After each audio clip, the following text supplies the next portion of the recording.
If you were anything like me or just thinking, why? I see water come down from the sky, it ends up in my bathtub. What's the big deal? Then you got a home here. Welcome to the Go Show, celebrating all things outdoors in this beautiful outdoor playground of a state, nation, and world that we live in. Water is important, y'all. I've been talking about this over and over again, not just because on the real estate exam 20 years ago, riparian was the only thing I got right. I understand being in a desert and the crucial nature of water. So joining us from Arizona State University, Sarah Porter. She is all things water. You are our guru, whether you like it or not. You are going to be our water guru, Sarah. Thank you so much for joining us. And I just want to get an overview today, if we could. Like, just if you could just basic for me, how does it fall from the sky and end up in my bathtub? It could be just any state, Arizona, pick it, whatever. Just how does it get from the sky to my tub? Well, Mike, thank you for having me. I love talking about water, and I think I especially love talking about kind of the basics of water. So here, let's just start with this. Arizona is an arid state for the most part, and the water that we use generally is not water that just fell from the sky onto our roofs or onto our cities. Most of our water is imported from different places, some in state, some out of state, or most of our water. But there is a hydrologic cycle, and it's important to remember that water is constantly moving in different states. It may be in the form of, ambient moisture. It may be in the form of liquid water. It may be an iceberg. And water constantly, because it's always kind of on the move, much of the work in an arid city like Phoenix or an arid state like Arizona is sort of trying to prevent it from what it wants to do, and that might be evaporate or not precipitate here. So essentially move water to where it's needed and then hold that water where we need it for when we need it. And how do we do that here in Arizona? Yeah. So let's say it's everybody talks about snowpack and Flagstaff, and they want, does the water run down? And you say we're importing from other states. Oh my goodness, I have a ton of questions. Well, there are 4 main sources of water in the state of Arizona, and where you live really determines how much of what source you're using. But the 4 main sources are water from the Colorado River, and about 80% of that water originates from snowpack in the upper Rockies in Wyoming and Colorado and Utah. Of course, the Colorado flows across the northwestern corner of the state and winds up defining the border between Arizona and California, but it doesn't flow to Phoenix and it doesn't flow to Tucson. Arizona built a big canal that moves that water from near Lake Havasu across the state, takes a turn, goes from Phoenix to Tucson. That's about 35% of the water supply for the whole state. Okay. And it's a big supply for the Phoenix to Tucson area. It's also the only supply for the communities along the western border of the state, like Yuma, right along the river. Another significant supply, about equal to Colorado River water, is groundwater. So that's water that's in the porous spaces between the particles that are underground. Now, unlike river water, which essentially renews every time there's a snowy winter and the snow melts and makes its way into the river as a flow, groundwater is a non-renewing source of water supply in Arizona. And that's because we don't get a lot of precipitation. Only a tiny percent of the water that falls on the ground in rain actually makes its way down to the aquifers for recharge. In fact, I have it on good authority from the Department of Water Resources that is something like 2% of the water that falls on the ground makes it into the aquifers as recharge. Some of the precipitation is snowpack that turns into flows in rivers and streams in the north and east part of the state, but our aquifers in central Arizona are not being recharged by annual rain. In fact, the water in the aquifers under Arizona was put down there. It percolated down there 20 to 25,000 years ago at the end of the last glacial maximum. So this is fossil groundwater. And we have technology. We're really good at pumping it out faster than nature replenishes it. We have two other sources of water supply in the state, and that is one is in-state surface water, and that would be rivers that are, within the control of Arizona, not like the Colorado River, which is shared with 6 other states and Mexico. The Salt and the Verde rivers, managed by SRP, are the biggest sources of in-state surface water. And there, for the Phoenix area, there's something like 30% of the water supply. They're a really important water supply. And then finally, we have reclaimed water. And that's water that was put into the wastewater treatment system and then is treated fit for reuse. Statewide, reclaimed water is about 5% of the water that's used to supply demand. In the greater Phoenix area, it's more like 12%, because Phoenix is a big city, generates a lot of wastewater. Cities and other entities treat that water fit for reuse. Okay, So that's the basic, I think. No, I love this. It's fantastic. I'm taking notes. I'm so excited. I get to share this later with everyone. But Sarah Porter's joining us. She is our water guru in Arizona State University. And what is the center? I apologize, Sarah. Yeah, I didn't. It's the Kyle Center for Water Policy. It is named for Senator John Kyle. Senator Kyle was a water lawyer and then went to Congress and then became a senator. And while he was in Congress and the Senate, he was pretty active on Western water issues. It's a good idea for Arizona to have a water knowledgeable person in the delegation because water is so important, and the federal partnerships and federal role is also, has been really critical to Arizona's being as water resilient as it is. And again, it's not sexy from a political standpoint. We don't get into politics on the show, but from a political standpoint, you can't run on, I'm the water guy.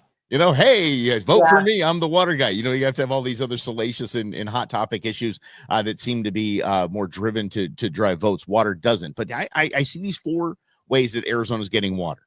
And I think that's amazing. I think as maybe a small business owner, you're like, I have 4 revenue streams. Like it seems like we're in pretty darn good shape. But I don't hear that we are in good shape. So I'm going to ask you this question and have you help me out here. Mm-hmm. The state of Arizona water is what? Well, I would say we're at an inflection point. How's that for a wishy-washy answer? I like it. So, and it relates to each of those sources of supply. It all goes back to these sources of supply. And I should add, each of those different sources of supply has its own set of laws and regulations related to how it's managed, whether it can be transferred, what you can do with it. And also each water provider, if it's your city, if it's a private company, water company, if it's a domestic water improvement district, each water provider is responsible for obtaining and maintaining their water portfolio. So there can be big differences, from 2 cities next door to each other in terms of whether they're water resilient and how they're doing. But if we go back to those 4 sources of supply, in short, there are big challenges on the Colorado River. For various reasons, the 7 states, 29 sovereign Native American tribes, all need to come to an agreement to use less water from the river. We can get into the reasons why, but basically what we're seeing is persistent declines in the reservoirs that hold Colorado River water for California, Arizona, Nevada, and Mexico. And we've got to leave more water in the system to prevent a catastrophic decline. So that's tough, very hard work. Groundwater is problematic because in many parts of the state, there is no limitation on the use of groundwater. And some parts of the state have become very attractive for industrial scale agriculture. And that agriculture needs so much water to do farming on these big scales that they're depleting the aquifers. And so there's a risk for people who were there before, little communities, other farms, that their non-renewing supply will be used up. That is not the case in the bigger cities, Phoenix to Tucson, even Prescott. We have groundwater management that prevents that. Okay. The other two sources of supply are looking good. The SRP system is not as susceptible to the kinds of challenges that we're seeing on the Colorado River, and it's easier to manage. It has a locally elected board that can, adapt to changing conditions. It always has. I expect it will continue. Doesn't mean we won't have years of, where we need to be careful and then years of plenty, but we have a reservoir system that's very functional for SRP. And then reclaimed water is kind of a growing, increasingly important supply of water, because as cities grow and as technology improves, we have more and more capacity to reuse water, to the extent that now, just really beginning this year, the state and cities are taking steps to reclaim water, to reclaim effluent by treating it all the way up to drinking water standards. So that's kind of a lot. Sorry for all the long answers, Nope. but that's I want it all. that's how Feed we're us. doing with water. So, our two really biggest supplies of water, groundwater and Colorado River water, we're seeing new challenges, new pressures. Okay. And I'll add one more thing, and that is groundwater is the backup supply for the cities when Colorado River water is shorted, when there's a shortage. And so as we're adjusting to these challenges related to groundwater and Colorado River water, we're seeing new proposals or pressure on groundwater supplies where groundwater has been carefully regulated, carefully managed, the cities. And some of those proposals could be a good thing, and some of them could lead to a kind of loss of water resilience for the people who live in these areas, and it's about 85% of Arizonans. So it really it matters that when we make changes to how we manage groundwater in the places where we've been doing it, that we need to think, are these changes going to result in depleting the supplies of water that we've been counting on as our backup supply? Okay. Then so again, most people would say that again, I turn on my faucet, water comes out. Yeah. I live on a golf course. I see that all the time. Like, wait, man, we got water. I don't know why everybody's so freaked out. And then you go out to maybe out west, and you're like, oh, there's another giant master plan community that's coming up. Oh, there's another. The Oh West my Valley. goodness. Yeah. So you think, well, do I think I mean, again, I turned the water on this morning and washing my hands, brushed my teeth. Everything was good. We got water for those guys too, right? And that's what I think is a concern for, especially us as conservationists, both urban sprawl and Mhm. getting into native habitats and how that impacts the conservation efforts in the state. Again, we're the most biodiverse non-coastal state in the Yep. nation. Yep. So it's important for us to keep an eye on these things and really keep an ear to the ground, so to speak, on water. Can Right we on. sustain as Arizona? Can we sustain this massive master plan community here, master plan community there? Can we sustain that? With very good investments and careful decision making, we can.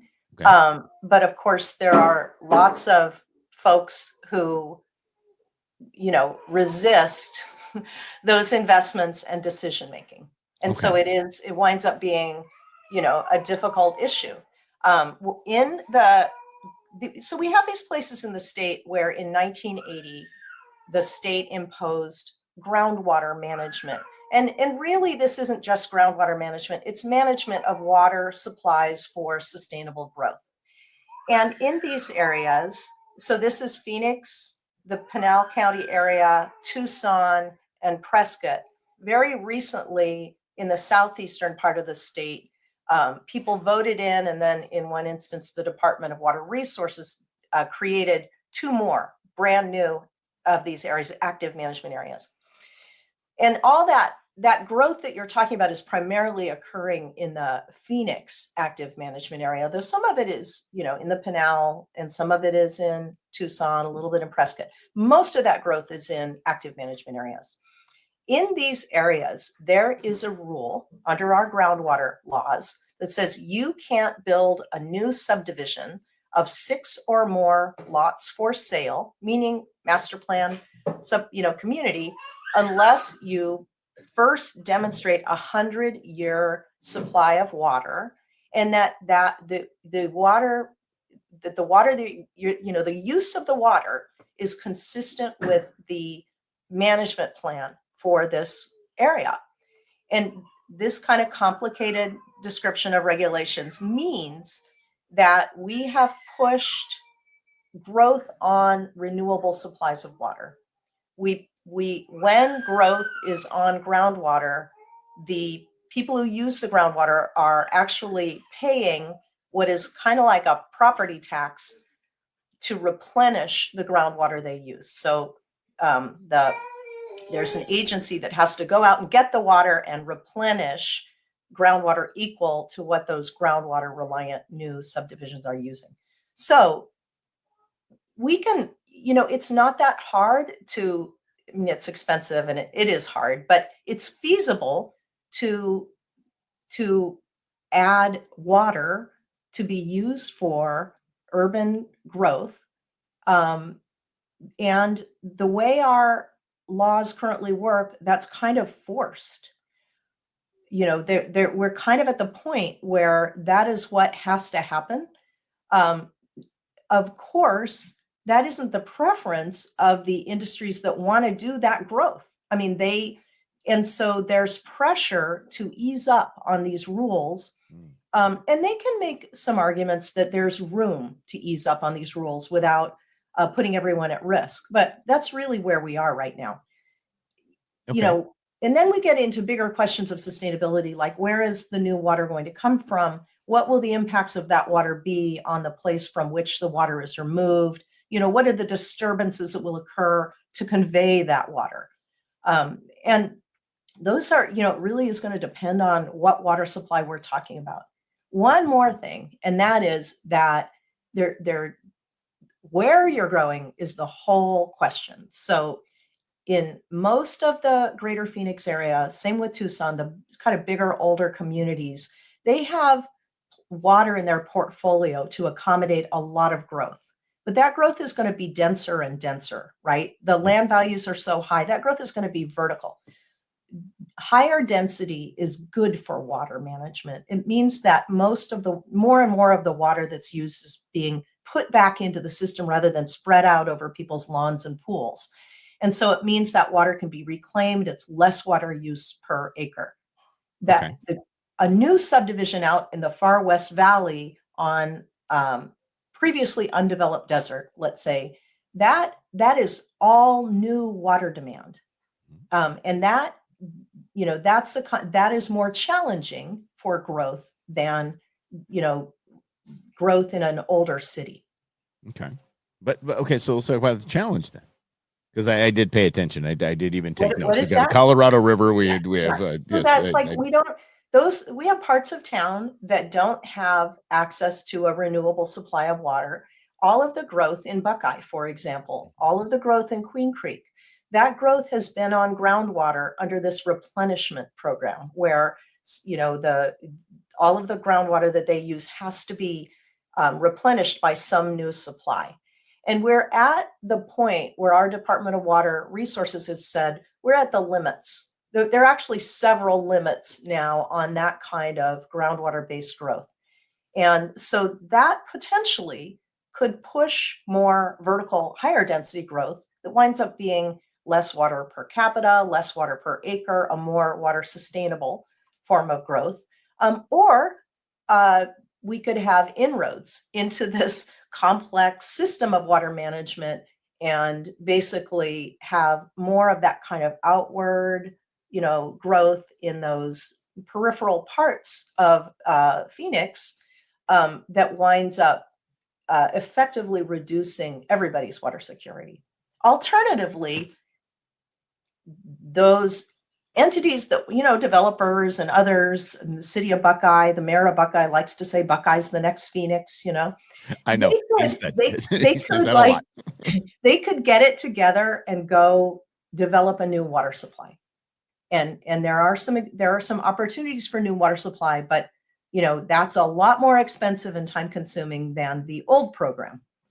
Then But hold on. Wait, develop a new water supply. Now yeah, tell me how in that's that sounds magical. That that's sounds our something out of parlance. Harry Potter. Like I'm just going to wave a Yeah, wand yeah, and develop a new water supply. How do you yeah. do that? What are you talking about when you say that? Well, so there are a few different ideas for new water supply. Some are actually underway. So one is enlarging one of the dams on the Verde River, Bartlett Dam. SRP is working with a group of 22 different stakeholders, mostly cities, to look at making the dam bigger. And this would accomplish a lot of objectives, but one big objective would be that SRP would rarely have to release water from the rivers as it has in recent years when we've actually had a flowing salt river through the city of Phoenix. So enlarging Bartlett means less water is being lost through those releases, and that new water in the system would be available as a new water supply. Or it might be a really important supply to backfill the parts of the valley that rely on Colorado River if there's a shortage of Colorado River. Another thing SRP is doing that seems to me really, really smart is that they've done studies and they found that when there's a big, we have these super wet years and then we have strings of not so wet years. But when we have these really wet years, these are like once every 9 or 10 years, inevitably the reservoir levels go so high that water's in a part of the dam called, believe it or not, the dam safety space. And under dam regulations, that water has to be taken off the dam, released from the dam within a very short time, just in case we have another big rain event. Yeah. And SRP has done lots and lots of studies with the federal regulators and concluded that it is risk neutral to lengthen the time that SRP can hold that water in the dam safety space, because we don't have those kinds of events. And I guess Sure. if we did, they could release it.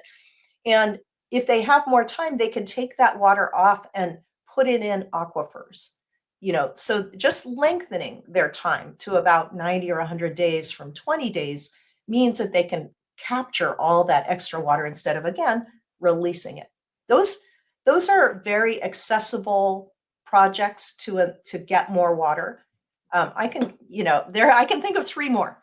Okay. I want to ask you about one. I don't know if it's on Yeah. your list, but this is what we hear from politicians, so you can't really trust most of it. So you just say, "Oh, desalination." Everybody's gonna. Well, look, we got these Love it. oceans. Let's just put a big straw in those suckers and filter it out, and away we go. Is that a pipe dream? Is that just political speak, or is that really a viable option in case our four sources go Yeah. kaput? Yeah. I would say my answer to that is never say never to anything. We don't know. I can't predict the future. Is it going to be the water supply that makes sense to develop next? No. And I'll give you a few reasons why. Problem one, we don't have a coastline. That Sure. means we need a friend with a coastline. Who do you want? Who do you pick? California or Mexico? Yeah. California has trouble building a desal plant for itself. They Right. do have a couple, but it is a hugely difficult, heavy lift in California. Okay, so let's turn to Mexico. It's very hard to imagine a scenario in which there could be diplomatic strife between Mexico and Arizona. Very, very hard, impossible to imagine, or Mexico and the United States. Very difficult to imagine a time in which the leaders of both countries might not be seeing eye to eye on every single thing. But it is the case that if we became reliant on a water supply from Mexico, we would be putting a water supply into play as a political or diplomatic football. Okay. This is the case in other parts of the world. What we do is the entity that has the water supply becomes the water hegemon and can use the water to extract other types of concessions. So that's a risk that we need to think about. One solution to that risk would be to build a desal plant in Mexico at the expense of Arizona water users. And Arizona water users would then take an exchange of Mexico's Colorado River water, while Mexican water users would have the benefit of the desal plant. that concept also has a benefit of not having to run a pipe north, pumping water hundreds of miles, to users in Arizona. So that might work. Hmm. Okay. Regardless, that water is going to be incredibly expensive. The San Diego County Water Authority bought a whole lot of desalinated ocean water when the Carlsbad plant was completed. They basically entered into a contract to buy most of that desalinated ocean water over the long term. And that their projections, that water is currently selling for over $3,000 an acre foot. An acre foot is about as much water as 3.5 households, single family homes, will use in a year. It's about 326,000 gallons. So that's well over twice the cost of treating an acre foot of surface water, of an acre foot of drinking water. Some treatment is like $500 for an acre foot of drinking water, depending on what the water supply was. So it's already super expensive. They're projecting that the cost of that water is going to go up to over $7,000 an acre foot in the next 15 years. So maybe that, I could see desalinated ocean water being a part of a water portfolio. There are benefits to it. It's a drought-proof supply. You might want it to be 10, 15% of your municipal water portfolio, because it would give you that added buffer of water, resilience. But you don't want it to be probably your only water supply, because it's so darn expensive. Yeah. And before anyone's going to be willing to spend the money on that super expensive water supply, we need to make full use of the available cheaper supplies, like the Bartlett expansion, like the Roosevelt storage modification. There are 3 groundwater basins near the West Valley from which the transportation of raw groundwater is allowed. Otherwise, that's not allowed throughout the state. That would probably result in cheaper water than ocean desal. There are entities on the main stem of the Colorado River that could, if they wanted, they could lease some of their Colorado River water, which could be run through the CAP. We already have that infrastructure. That would probably be cheaper than desal. There are a lot of solutions short of desalinated ocean water. And then, so what do we need to panic right now? Are we in panic mode? Yeah. No. No. No. I mean, I think we don't need to panic. And We the should be reason why, conscious, but yeah, yeah, okay. yeah, yeah. And I hope we can talk about conservation too, and what kind of conservation makes sense and why we should conserve. But I'll just say, I think we need to protect groundwater that cities have made huge investments in. And it's really important. So we have we kind of have haves and have nots. We have places in Arizona, the active management areas, where cities have made massive investments and made plans. We have 100-year planning requirements. It's very disruptive to change that. It undoes the investments that have been made over the decades. And it basically reduces the water security for millions of Arizonans. I worry a lot that in the interest of serving a short-term need, and we have needs like more housing, we could do something that would have profoundly bad consequences in the long run, like undoing this whole regime that we've had for making investments in land, investments in homes be, safe investments from a water perspective. So that's one thing. The Colorado River is a really, really imperiled system. It's not going to run dry, but we do have to figure out how to live with less. And that's just the reality. But no, not panic. Okay. All right. But we do need to just kind of be conscious of conservation and conserving water, and maybe not taking the 25-minute shower, and just we also need to take your 25-minute shower is really not so bad, because all that water, depending on whether your water is going into a municipal water treatment system, most of us don't have a septic tank.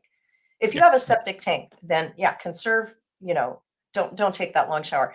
But if your water, I mean, I'm not advocating that, but it's not as bad Sarah as you said you think. could take a half-hour shower if you want.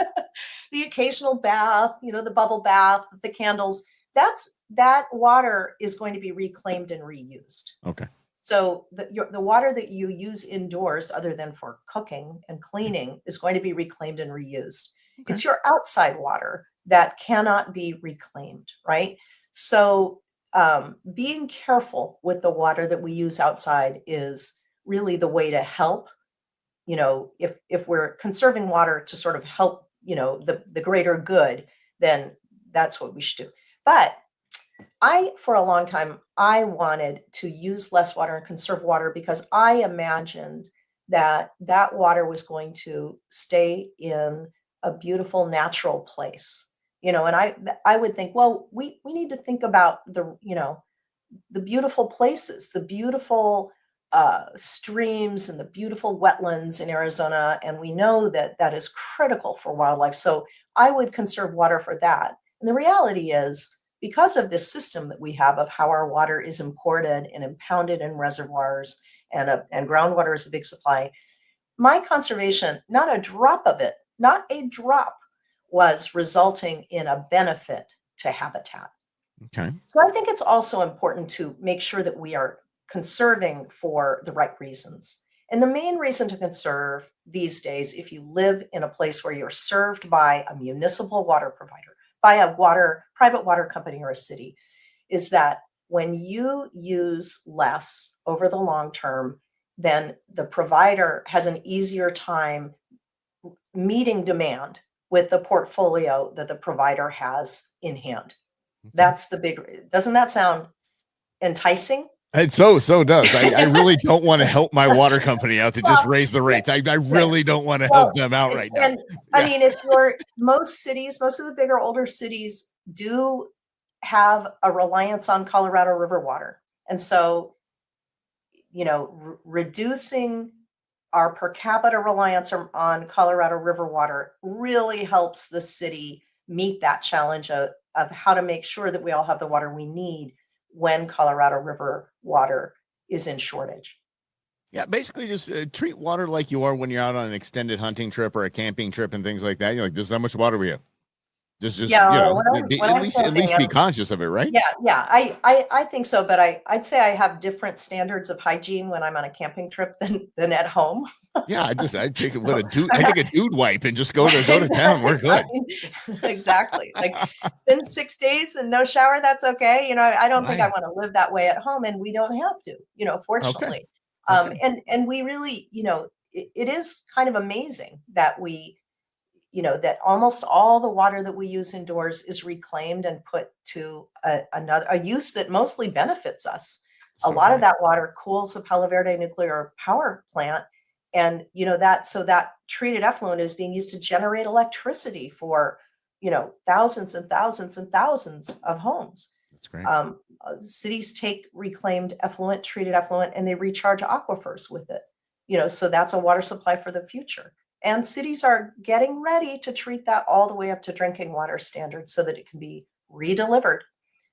I've actually drank beer that was made from reclaimed water. That was the thing for a hot minute there. I don't know if the breweries are still doing that, but wasn't bad. But you got to get over that, like, because when you think reclaimed water, you know what you think of, and so when you think you put that in a delicious IPA, you're thinking, I don't know if I love IPAs that much. 2 sips in, though, it's like, what did they say? What are the ingredients of this beer? Exactly. Yeah. After your first one, you're not going to care much at all. Yeah.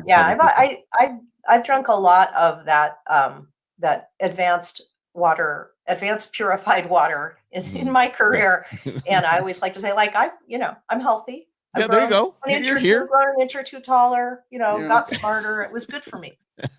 Sarah Porter, thank you so much for our I would say we even tiptoed into a 202 level, but our basic overview of Arizona, our 101 course for Arizona water, and you've made me feel a ton better. I really do think that, if we're not in panic mode, we're okay, but still be conscious, do what you can, support politicians that are making these decisions that are pro water conservation, and just keep doing the great work you're doing at Arizona State. And please come back. And I have a lot more questions on my list that we can get to. Would you do that for us? Thank you, Mike. I would love to, and I loved your questions, and thanks for letting me give long, complete answers. I really appreciate And it. it was You're easy great. for me. I just sat here and took notes. This was fantastic. So thank you. And thank you for hanging out with us. We'll be back tomorrow right here on the Go Show, celebrating all things outdoors in this beautiful outdoor playground of state, nation, and world.